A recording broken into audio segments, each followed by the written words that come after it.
دھوپ نہیں آتی تھی ہم وہیں اتر پڑے۔ میں نے اپنے ہاتھ سے نبی کریم صلی اللہ علیہ وسلم کے سونے کے لیے ایک جگہ برابر کی اور اس پر ایک پستین بچھا کر گزارش کی کہ اے اللہ کے رسول آپ سو جائیں اور میں آپ کے گرد و پیش کی دیکھ بھال کیے لیتا ہوں۔ آپ سو گئے اور زمین میں آپ کے گرد و پیش کی دیکھ بھال کے لیے نکلا۔ اچانک کیا دیکھتا ہوں کہ ایک چرواہا اپنی بکریاں لیے چٹان کی جانب چلا آ رہا ہے۔ وہ بھی اس چٹان سے وہی چاہتا تھا جو ہم نے چاہا تھا۔ اس نے اس سے کہا اے جوان تم کس کے آگے ہو؟ اس نے مکہ یا مدینہ کے کسی آدمی کا ذکر کیا۔ میں نے کہا تمہاری بکریوں میں کچھ دودھ ہے؟ اس نے کہا ہاں۔ میں نے کہا دو سکتا ہوں؟ اس نے کہا ہاں، اور ایک بکری پکڑی۔ میں نے کہا ذرا تھن کو مٹی، بال اور تنکے وغیرہ سے صاف کر لو۔ اس نے ایک کاف میں تھوڑا سا دودھ دوہا اور میرے پاس ایک چرمی لوٹا تھا جو میں نے رسول اللہ صلی اللہ علیہ وسلم کے پینے اور وضو کرنے کے لیے رکھا تھا۔ میں نبی کریم صلی اللہ علیہ وسلم کے پاس آیا لیکن گوارا نہ ہوا کہ آپ کو بیدار کروں۔ چنانچہ آپ بیدار ہوئے تو میں آپ کے پاس آیا اور دودھ پر پانی انڈیلا یہاں تک کہ اس کا نچلا حصہ ٹھنڈا ہو گیا۔ اس کے بعد میں نے کہا اے اللہ کے رسول پی لیجئے۔ آپ نے پیا یہاں تک کہ میں خوش ہو گیا۔ پھر آپ نے فرمایا کیا ابھی کوچ کا وقت نہیں ہوا؟ میں نے کہا کیوں نہیں؟ اس کے بعد ہم لوگ پھر چل پڑے۔ دیکھیے صحیح بخاری جلد 1 صفحہ 510۔ اس سفر میں ابو بکر رضی اللہ عنہ کا طریقہ یہ تھا کہ وہ نبی کریم صلی اللہ علیہ وسلم کے ردیف رہا کرتے تھے، یعنی سواری پر حضور کے پیچھے بیٹھا کرتے تھے۔ چونکہ ان پر بڑھاپے کے آثار نمایاں تھے اس لیے لوگوں کی توجہ انہی کی طرف جاتی تھی۔ نبی کریم صلی اللہ علیہ وسلم پر ابھی جوانی کے آثار غالب تھے، اس لیے آپ کی طرف توجہ کم جاتی تھی۔ اس کا نتیجہ یہ تھا کہ کسی آدمی سے سابقہ پڑتا تو وہ ابو بکر رضی اللہ عنہ سے پوچھتا کہ یہ آپ کے آگے کون سا آدمی ہے؟ حضرت ابو بکر رضی اللہ عنہ اس کا بڑا لطف جواب دیتے فرماتے یہ آدمی مجھے راستہ بتاتا ہے۔ اس سے سمجھنے والا سمجھتا کہ وہ یہی راستہ مراد لے رہے ہیں، حالانکہ وہ خیر کا راستہ مراد لیتے تھے۔ دیکھیے صحیح بخاری جلد 1 صفحہ 556۔ اس سفر میں آپ صلی اللہ علیہ وسلم کا گزر ام معبد خزاعیہ کے خیمے سے ہوا۔ یہ ایک نمایاں اور توانا خاتون کی، ہاتھ میں گھٹنے والے خیمے کے صحن میں بیٹھی رہتی اور آنے جانے والے کو کھلاتی پلاتی رہتی۔ آپ نے ان سے پوچھا کہ پاس میں کچھ ہے؟ بولی بخدا ہمارے پاس کچھ ہوتا تو آپ لوگوں کی میزبانی میں تنگی نہ ہوتی، بکریاں بھی دور دراز ہیں۔ یہ قحط کا زمانہ تھا۔ رسول اللہ صلی اللہ علیہ وسلم نے دیکھا کہ خیمے کے ایک گوشے میں ایک بکری ہے۔ فرمایا ام معبد یہ کیسی بکری ہے؟ بولی اسے کمزوری نے ریوڑ سے پیچھے چھوڑ رکھا ہے۔ آپ نے دریافت کیا کہ اس میں کچھ دودھ ہے؟ بولی وہ اس سے کہیں زیادہ کمزور ہے۔ آپ نے فرمایا اجازت ہے کہ اسے دونوں؟ بولی ہاں میرے ماں باپ تم پر قربان، اگر تمہیں اس میں دودھ دکھائی دے رہا ہے تو ضرور دولو۔ اس گفتگو کے بعد رسول اللہ صلی اللہ علیہ وسلم نے اس بکری کے تھن پر ہاتھ پھیرا، اللہ کا نام لیا اور دعا کی۔ بکری نے پاؤں پھیلا دیے، تھن میں بھرپور دودھ اتر آیا۔ آپ صلی اللہ علیہ وسلم نے ام معبد کا ایک بڑا سا برتن لیا جو ایک سماعت کو آسودہ کر سکتا تھا اور اس میں اتنا دعا کہ جھاگ اوپر آ گیا۔ پھر ام معبد کو پلایا، وہ پی کر شکم سیر ہو گئی تو اپنے ساتھیوں کو پلایا، وہ بھی شکم سیر ہو گئے تو خود پیا۔ پھر اسی برتن میں دوبارہ اتنا دودھ دہا کہ برتن بھر گیا اور اسے ام معبد کے پاس چھوڑ کر آگے چل پڑے۔ تھوڑی ہی دیر گزری تھی کہ ان کے شوہر ابو معبد اپنی کمزور بکریوں کو جو دبلے پن کی وجہ سے مریل چال چل رہی تھی بھاگتے ہوئے آ پہنچے، دودھ دیکھا تو حیرت میں پڑ گئے، پوچھا یہ تمہارے پاس کہاں سے آیا؟ جبکہ بکریاں دور دراز تھیں مگر گھر میں دودھ دینے والی بکری نہ تھی۔ بولی بخدا کوئی بات نہیں سوائے اس کے کہ ہمارے پاس ایک بابرکت آدمی گزرا جس کی ایسی بات تھی اور یہ حال تھا۔ ابو معبد نے کہا یہ تو وہی صاحب قریش معلوم ہوتا ہے جسے قریش تلاش کر رہے ہیں۔ اچھا ذرا اس کی کیفیت تو بیان کرو۔ اس پر معبد نے نہایت دلکش انداز سے آپ صلی اللہ علیہ وسلم کے اوصاف و کمالات کا ایسا نقشہ کھینچا کہ گویا سننے والا آپ کو اپنے سامنے دیکھ رہا ہے۔ کتاب کے آخر میں یہ اوصاف درج کیے جائیں گے۔ یہ اوصاف سن کر ابو معبد نے کہا واللہ یہ تو وہی صاحب قریش ہے جس کے بارے میں لوگوں نے قسم قسم کی باتیں بیان کی ہیں۔ میرا ارادہ ہے کہ آپ صلی اللہ علیہ وسلم کی رفاقت اختیار کروں اور کوئی راستہ ملا تو ایسا ضرور کروں گا۔ ادھر مکہ میں ایک آواز ابھری جسے لوگ سن رہے تھے مگر اس کا بولنے والا دکھائی نہیں پڑ رہا تھا۔ آواز تھی اللہ رب العرش ان دونوں رفیقوں کو بہترین جزا دے جو معبد کے خیمے میں نازل ہوئے، وہ دونوں خیر کے ساتھ اترے اور خیر کے ساتھ روانہ ہوئے، اور جو محمد کا رفیق ہوا وہ کامیاب ہوا۔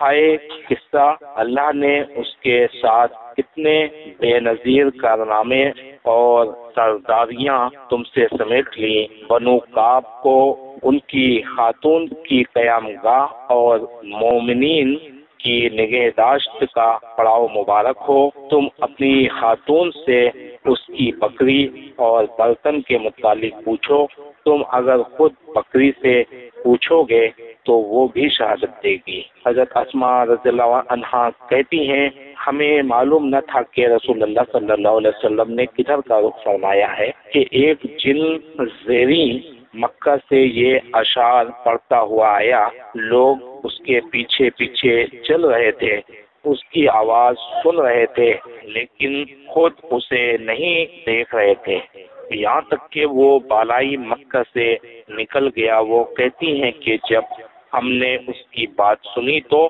ہمیں معلوم ہوا کہ رسول اللہ صلی اللہ علیہ وسلم نے ادھر کا رخ فرمایا ہے، یعنی آپ صلی اللہ علیہ وسلم کا رخ مدینہ کی جانب ہے۔ دیکھیے زاد المعاد جلد 2 صفحہ 53-54۔ بنو خزاعہ کی آبادی کے محل وقوع کو مد نظر رکھتے ہوئے اغلب یہ ہے کہ یہ واقعہ غار سے روانگی کے بعد دوسرے دن پیش آئے۔ راستے میں سراقہ بن مالک نے تعاقب کیا اور اس واقعے کو خود سراقہ نے بیان کیا ہے۔ وہ کہتے ہیں میں اپنی قوم بنی مدلج کی ایک مجلس میں بیٹھا تھا کہ اتنے میں ایک آدمی آ کر ہمارے پاس کھڑا ہوا اور ہم بیٹھے تھے۔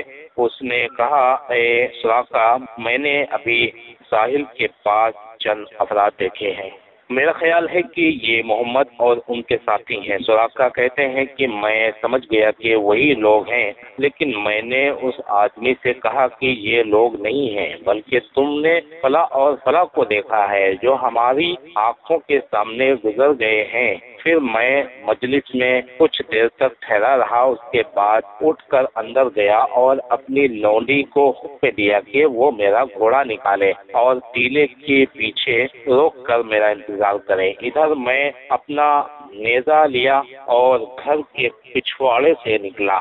لاٹھی کا ایک سرا زمین پر گھسیٹ رہا تھا اور دوسرا اوپری سرا نیچے رکھ کر رکھا تھا۔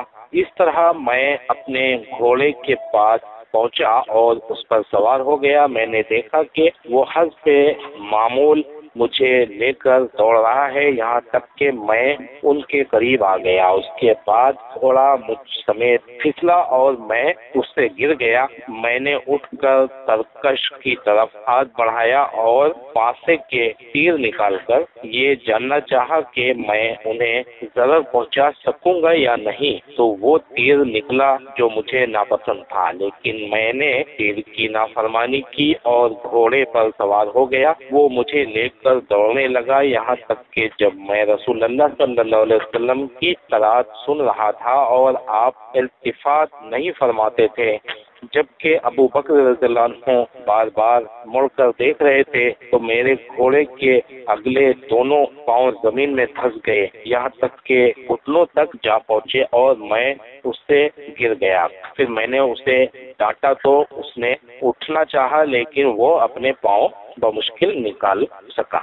بہرحال جب وہ سیدھا کھڑا ہوا تو اس کے پاؤں کے نشان سے آسمان کی طرف دھوئیں جیسا غبار اڑ رہا تھا۔ میں نے پھر پاسے کے تیر سے قسمت معلوم کی اور پھر وہی تیر نکلا جو مجھے ناپسند تھا۔ اس کے بعد میں نے امان کے ساتھ انہیں پکارا تو وہ لوگ ٹھہر گئے اور میں اپنے گھوڑے پر سوار ہو کر ان کے پاس پہنچا۔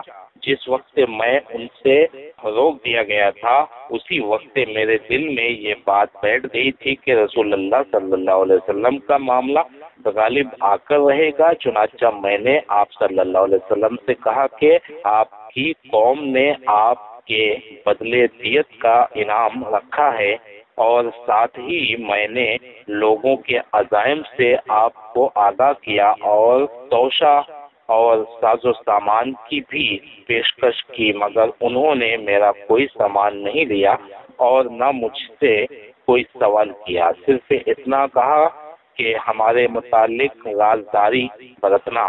میں نے آپ سے گزارش کی کہ آپ مجھے پروانۂ امن لکھ دیں۔ آپ صلی اللہ علیہ وسلم نے عامر بن فہیرہ کو حکم دیا اور انہوں نے چمڑے کی ایک ٹکڑے پر لکھ کر میرے حوالے کر دیا۔ پھر رسول اللہ صلی اللہ علیہ وسلم آگے بڑھ گئے۔ دیکھیے صحیح بخاری جلد 1 صفحہ 554۔ بنی مطلج کا وطن رابغ کے قریب تھا اور سراقہ نے اس وقت آپ کا پیچھا کیا تھا جب آپ قدید سے اوپر جا رہے تھے۔ زاد المعاد جلد 2 صفحہ 53۔ اس لیے اغلب یہ ہے کہ غار سے روانگی کے بعد تیسرے دن تعاقب کا یہ واقعہ پیش آیا تھا۔ اس واقعے سے متعلق خود ابو بکر رضی اللہ عنہ کی بھی ایک روایت ہے۔ ان کا بیان ہے کہ ہم لوگ روانہ ہوئے تو قوم ہماری تلاش میں تھی، مگر سراقہ بن مالک بن جاشم کے سوا جو اپنے گھوڑے پر آیا تھا اور کوئی ہمیں نہ پا سکا۔ میں نے کہا اے اللہ کے رسول، یہ پیچھا کرنے والا ہمیں آ لینا چاہتا ہے۔ آپ نے فرمایا غم نہ کرو، اللہ ہمارے ساتھ ہے۔ صحیح بخاری جلد 1 صفحہ 516۔ بہرحال سراقہ واپس ہوا تو دیکھا کہ لوگ تلاش میں سرگرداں ہیں۔ کہنے لگا ادھر کی کھوج خبر لے چکا ہوں، یہاں تمہارا جو کام تھا وہ کیا جا چکا ہے۔ اس طرح لوگوں کو واپس لے گیا، یعنی دن کے شروع میں تو چڑھا آ رہا تھا اور آخر میں پاسبان بن گیا۔ دیکھیے ذات المعاد جلد 2 صفحہ 53۔ راستے میں نبی کریم صلی اللہ علیہ وسلم کو بریدہ اسلمی ملے۔ یہ اپنی قوم کے سردار تھے اور قریش نے جس زبردست سے انعام کا اعلان کر رکھا تھا، اسی کے لالچ میں نبی کریم صلی اللہ علیہ وسلم اور ابو بکر رضی اللہ عنہ کی تلاش میں نکلے تھے، لیکن جب رسول اللہ صلی اللہ علیہ وسلم سے سامنا ہوا اور بات چیت ہوئی تو نقد دل دے بیٹھے اور اپنی قوم کے 70 آدمیوں سمیت وہی مسلمان ہو گئے۔ پھر اپنی پگڑی اتار کر نیزہ سے باندھ لی، جس کا سفید فریرہ ہوا میں لہراتا اور بشارت سناتا تھا کہ امن کا بادشاہ، صلح کا حامی، دنیا کو عدالت و انصاف سے بھرپور کرنے والا تشریف لا رہا ہے۔ دیکھیے رحمت للعالمین جلد